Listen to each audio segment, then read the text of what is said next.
이에 모세가 고라에게 이르되 너와 너의 온 무리는 아론과 함께 내일 여호와 앞으로 나아오되 너희는 제각기 향로를 들고 그 위에 향을 얹고 각 사람이 그 향로를 여호와 앞으로 가져오라. 향로는 모두 250개라. 너와 아론도 각각 향로를 가지고 올지니라. 그들이 제각기 향로를 가져다가 불을 담고 향을 그 위에 얹고 모세와 아론과 더불어 회막문에 서니라. 고라가 온 회중을 회막문에 모아놓고 그 두 사람을 대적하려 하며 여호와의 영광이 온 회중에게 나타나시니라. 여호와께서 모세와 아론에게 말씀하여 이르시되 너희는 이 회중에게서 떠나라. 내가 순식간에 그들을 멸하려 하노라.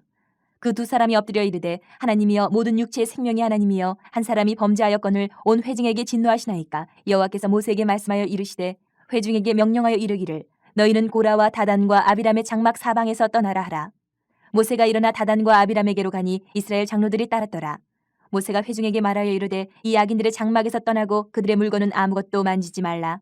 그들의 모든 죄 중에서 너희도 멸망할까 두려워하노라 하며 무리가 고라와 다단과 아비람의 장막 사방을 떠나고 다단과 아비람은 그들의 처자와 유아들과 함께 나와서 자기 장막 문에 선지라. 모세가 이르되 여호와께서 나를 보내사 이 모든 일을 행하게 하신 것이요 나의 임의로 함이 아닌 줄을 이 일로 말미암아 알리라. 곧 이 사람들의 죽음이 모든 사람과 같고 그들이 당하는 벌이 모든 사람이 당하는 벌과 같으면 여호와께서 나를 보내심이 아니거니와 만일 여호와께서 새 일을 행하사 땅이 입을 열어 이 사람들과 그들의 모든 소유물을 삼켜 산채로 수월에 빠지게 하시면 이 사람들이 과연 여호와를 멸시한 것인 줄을 너희가 알리라. 그가 이 모든 말을 마치자마자 그들이 섰던 땅바닥이 갈라지니라. 땅이 그 입을 열어 그들과 그들의 집과 고라에게 속한 모든 사람과 그들의 재물을 삼키매 그들과 그의 모든 재물이 산채로 수월에 빠지며 땅이 그 위에 덮이니 그들이 회중 가운데서 망하니라. 그 주위에 있는 온 이스라엘이 그들의 부르짖음을 듣고 도망하며 이르되 땅이 우리도 삼킬까 두렵다 하였고 여호와께로부터 불이 나와서 분향하는 250명을 불살랐더라. 하나님은 악을 반드시 심판하십니다. 오늘 당을 지어서 모세와 아론에게 반기를 들었던 대적한 이들에게 하나님의 심판이 집행되는 기록이 나와 있습니다. 오늘 24절을 보면 하나님은 이 회중들에게 고라와 다단과 아비람의 장막 사방에서 떠나라 이렇게 모세를 통해서 명령을 하십니다. 모세가 기도를 했기 때문에 그 기도에 응답해 주신 거예요. 이스라엘 모든 백성을 그냥 다 징벌하시려고 했는데 모세의 기도를 들으시고 온 백성을 다 멸하지는 않으시고 그 주동자, 선동자인 고라 일당만 심판하시기로 한 겁니다. 그래서 그들에게서 다 떠나라 이렇게 명령을 하셨어요. 그리고 향로는 성막에서 제사장이 하나님께 분향할 때 사용하는 도구가 향로입니다. 그런데 모세는 고라 일당에게 각자 향로를 가지고 하나님 앞으로 나오라고 지시를 합니다. 하나님께 판결을 맡기는 거예요. 하나님께. 모세가 가타부타 정하는 것이 아니고 하나님께 맡기는 거예요. 모든 이스라엘 회중이 보는 앞에서 아론만이 하나님께 선택받은 대제사장이다. 이것을 증명하기 위해서 향로를 들고 나오라 각자. 여러분 때로는 우리가 침묵하고 기다려야 할 때도 있지만 정반대로 명백하게 드러내야 할 때도 있습니다. 무조건 침묵하는 것이 다 옳은 일은 아니다라는 거죠. 그것을 잘 분별해야 할 필요는 있지만 명백하게 드러내야 할 때도 있다. 소명, 하나님의 부르심은 우리 결정이나 나의 어떤 취사 선택에 따라 되는 것이 아닙니다. 하나님의 부르심은 하나님의 선택에 달려 있는 거예요. 하나님이 아론을 제사장으로 선택하신 거예요. 아론을. 이것은 명백한 거예요. 하나님이 명백하게 하신 것은 명백하게 드러내야 됩니다. 하나님은 명백하게 말씀하셨는데 침묵하고 가만히 이것도 아니고 저것도 아니고 두리뭉실 이거는 아니다라는 거죠. 하나님이 드러내신 것은 우리도 명백하게 드러내야 된다. 오늘 보니까 각기 향로를 든 고라와 그 무리들 또 모세, 아론과 함께 회막문 앞에 향로를 들고 섰습니다. 이미 하나님은 아론을 선택하셨어요. 하지만 한 번 더 모든 이스라엘 회중들이 보는 앞에서 하나님이 아론을 선택하셨다는 명백한 그 선택을 보여주시는 순간이에요. 인간이 어떤 계략이나 어떤 계획을 세워도 하나님의 선택을 바꿀 수는 없는 겁니다. 폐기할 수가 없어요. 고라는 자기의 힘을 과시하기 위해서 그 250명의 지도자들과 뜻을 같이 하는 지도자들과 함께 회막문에 모였습니다. 모든 이스라엘 백성들이 다 모였습니다. 그런데 그곳에서 심판이 시작이 됩니다. 고라는 이스라엘 회중을 등에 업고 유력한 250명의 지도자들을 자기의 세력으로 모아서 등에 업고 아론과 모세를 대적하려고 했습니다. 그런데 오늘 19절을 보니까 바로 그때 여호와의 영광이 온 회중 가운데 나타났다. 하나님은 악을 대적하시는 분이세요.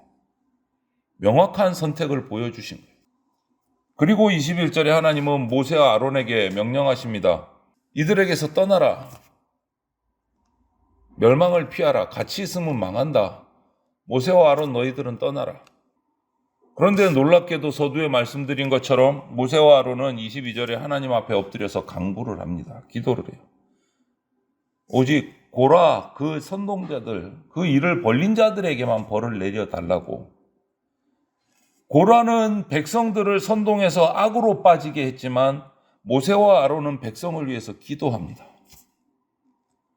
관점이 다르면 우리의 삶을 바꿀 수 있어요.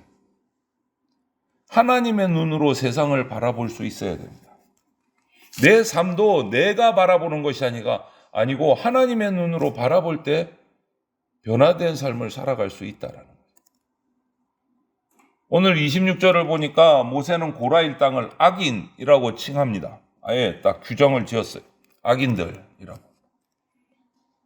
자신들에게 주어진 하나님의 부르심, 소명을 저버리고 교만함에 사로잡혀서 스스로를 높여서 제사장이 되려고 했던 이들을 악인이라고 불러요. 우리의 이 교만함은, 풀어서 설명하면 교만은 그냥 잘난 체 하는 게 아니에요. 성경이 말하는 교만은 하나님이 부르신 자리, 정해주신 그 한계, 그 자리를 거부하고 벗어나는 것을 교만이라고 말해요. 그들의 모습을 보니까 지도자를 존중하지 않습니다. 그리고 멈추지 않습니다. 힘을 모으고 규합을 해서 하나님을 대적하는 데까지 나갑니다. 하지만 결과는 어떻습니까? 하나님께 심판받을 그냥 악인이에요. 먼지 같은 존재일 뿐인 겁니다. 아무리 새를 불리고 키워서 하나님을 대적한다고 하지만 하나님 앞에서 악인은 결국 심판받을 존재예요. 그냥 먼지 같은 존재예요. 명령하십니다. 사방에서 다 물러나라. 아론과 모세가 기도하니까 그러면 그들만 놔두고 다른 회중들도 다 물러나라고 명하라. 모세가 선포를 합니다. 고라와 다단과 아비람의 주위에서 다 물러나라. 그들의 물건에 손도 대지 말아라. 같이 멸할까 두려워한다. 다 떠나라. 그리고 27절에 무리들이 회중들이 다 물러나고 고라, 다단, 아비람 그 가족들이 함께 장막문 앞에 서 있습니다.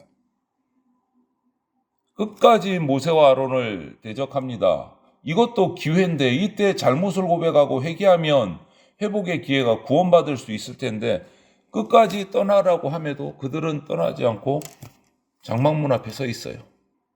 아마 죽음까지 불사하고 모세를 대적하려고 작정을 한 것 같아요. 여러분, 악에 물들기 시작하면 우리의 이성을 상실해요.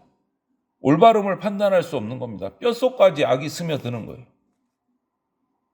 회개 없어요. 잘못 인정한 것도 없어요. 이들에게는.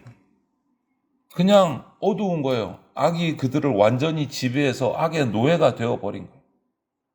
모세는 자신이 이런 일들을 이야기를 하면서 이스라엘을 이끌고 나온 것이 내가 하고 싶은 것이 아니고 하나님이 나를 선택하셔서 보내신 결과다라는 것을 이야기를 해요. 이 말은 뭡니까? 어제 본문에서 고라와 다단과 아비람이 모세를 어떻게 모욕하고 몰아붙였습니까? 네가 왕이 되려고 한다. 이렇게 얘기했단 말이에요. 모세에게. 근데 모세는 스스로 온 게 아니에요. 오기 싫어했어요. 처음에는 하나님의 부르심에도 떨기나무에서 하나님의 음성을 듣고 못 갑니다. 그래. 하나님이 강권하셔서 모세를 지도자로 세워서 애굽으로 보내셔서 이스라엘을 이끌어내신 거예요. 왕이 되려 한 적이 없어요. 오지 않으려고 했지, 오히려. 이것을 얘기하는 거예요. 내가 자유로운 것이 아니다. 하나님이 나를 세우셔서 온 것이다. 이것을 놓고 보면 모세를 거역한다는 것은 모세를 세워서 이스라엘 백성의 지도자 되게 하신 하나님을 거역하는 것이 되는 거예요. 그 모세를 따라서 출애굽에서 이스라엘 백성은 지금 이 자리에 오기까지 수많은 기적과 표적과 기사들을 체험했어요.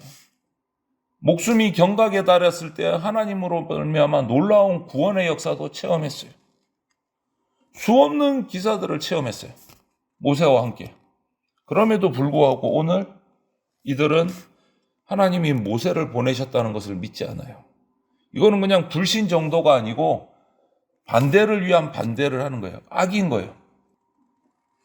그래서 고라 일당은 의도적으로 사실도 부인하고 거짓으로 뒤집어 씌우고 이스라엘 회중들을 그렇게 속여서 자신들의 악함에 동참하게 만드는 거예요. 이런 고라 일당에게 하나님의 심판이 임합니다. 완전히 생각지도 못한 심판, 처참한 심판이 임해요. 오늘 30절에 어떻게 됩니까? 땅이 입을 열어 그들과 그들의 소유물을 다 삼켜서 수월로 떨어지게. 정말 처참한 심판, 처절한 심판이 내린 거예요. 왜요? 은밀한 마음으로 계획을 세우고 작당을 해서 하나님 여호와를 멸시했기 때문에. 겉으로는 뭐 명분이 있고 합리적인 것 같고 정당한 것 같지만 결국은 그 속에는 거짓과 악함으로 회중들을 선동하고 속여서 실제는 하나님을 대적하는 범죄를 했기 때문에. 하나님은 악을 용서하지 않으십니다. 반드시 심판하십니다. 반드시. 하나님의 심판은 즉각적이고 분명합니다. 오늘 32절에 그들과 그들의 집과 고라에 속한 모든 사람과 그들의 재물까지 심판한 거예요. 범위가. 완전히 멸망당한 거예요. 완전히. 반역에 동참했던 사람들은 단 한 명도 살아남지를 못했습니다. 그런데 뒤에 보면 26장 11절을 보면 고라의 그 어린 아이들, 자녀들은 죽지 않고 살았어요. 왜? 아직 어려서 상황을 모르고 반역에 동참하지 않은 그 자녀들은 하나님이 멸하시지 않았고 부모의 죄 때문에 자식까지 심판하지는 않으셨어요. 그 뒤에 민수 기록을 보면 그들은 살아남아서 여전히 하나님께서 부르심으로 세우신 성막을 섬기는 일을 담당했다라는 기록을 찾을 수가 있어요. 저주 가운데도 심판 가운데도 하나님은 명확하십니다. 명확하십니다. 자비와 은혜를 베풀어 주십니다. 하지만 반역에 동참했던 무리들은 한 명도 살아남지를 못해요. 그와 함께 했던 250명의 그 지도자들, 고라의 반역에 동참했던 250명의 지도자들은 어떻게 됩니까? 그 분향하는 가운데 여호와께로부터 나온 불에 다 타서 죽습니다.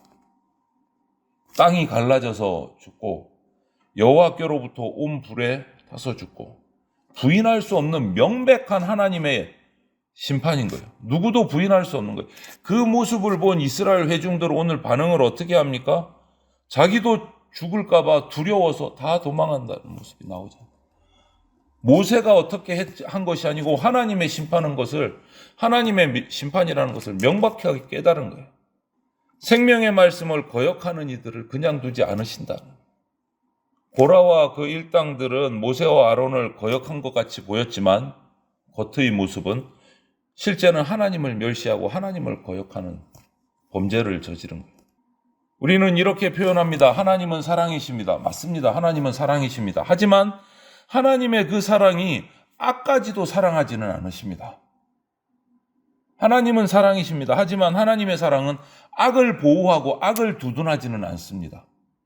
악을 두둔하지는 않습니다.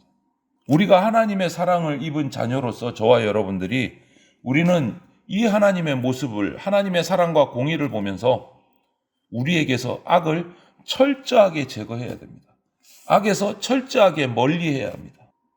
그래서 오늘 하루도 행하실 때 주님과 동행하셔서 악을 철저하게 떠나는 삶을 살아서 하나님으로부터 생명을 얻어가는 그런 복된 백성들이 다 되시기를 주님의 이름으로 축원을 드립니다. 아멘.